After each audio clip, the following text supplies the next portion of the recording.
I guess in a lot of cases, the mystery could be the hook.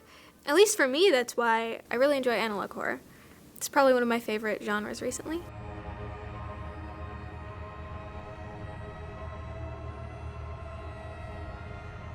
Analog horror is a new genre of horror that's told through older mediums. VHS tapes or told through images and not just videos. A lot of times the genre is static, so it's making you wait kind of in this tension, wait for something, and it kind of builds that feeling of unease very well. Think like a lot of found footage stuff.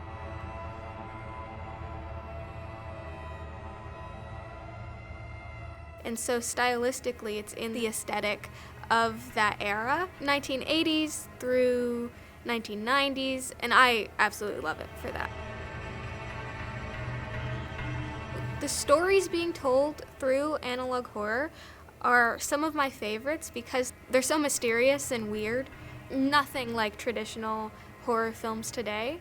There's a lot of weird supernatural things in analog horror. There's some ghost stuff, there's some alien stuff.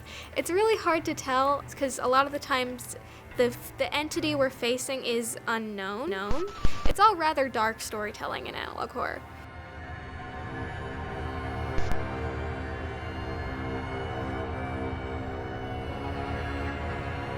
Some of my favorite creators in the genre are Local 58, Walton Files. The Backrooms is one that got super popular and probably the most well-known. Gemini Home Entertainment is another one that I also really like.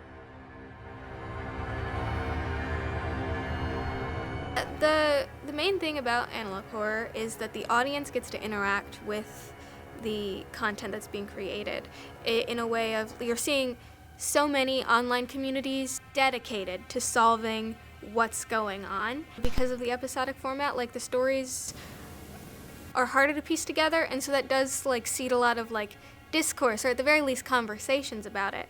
One I think that has done a very good job of telling a story through this scattered format is the Mandela Catalog. I feel like the Mandela Catalog has like kind of pioneered the way that these kinds of stories are told.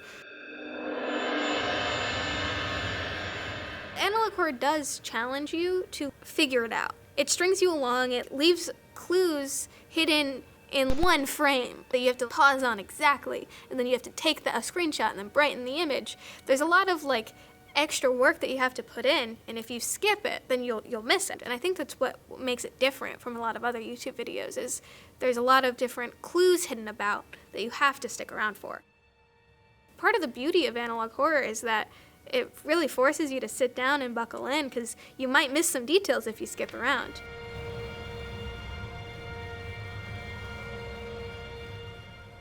As a filmmaker, analog horror has also been a huge inspiration to me, to see that people can go out there and make these really cool things for a large part on their own, or with a small people. As a filmmaker, analog horror has already inspired a lot of my ideas. The story itself is about this like or evil entity kind of talking through and kind of getting a cult of followers.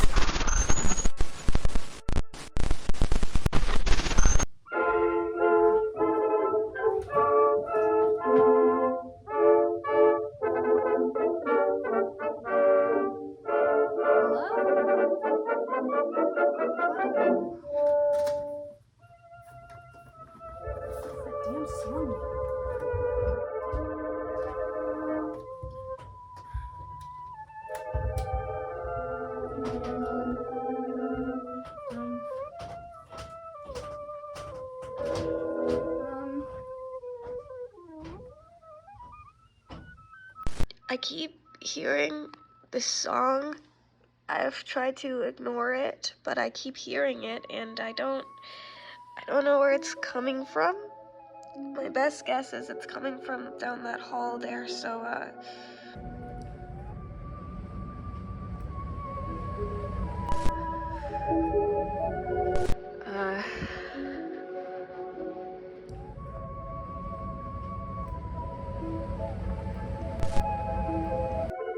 Hello?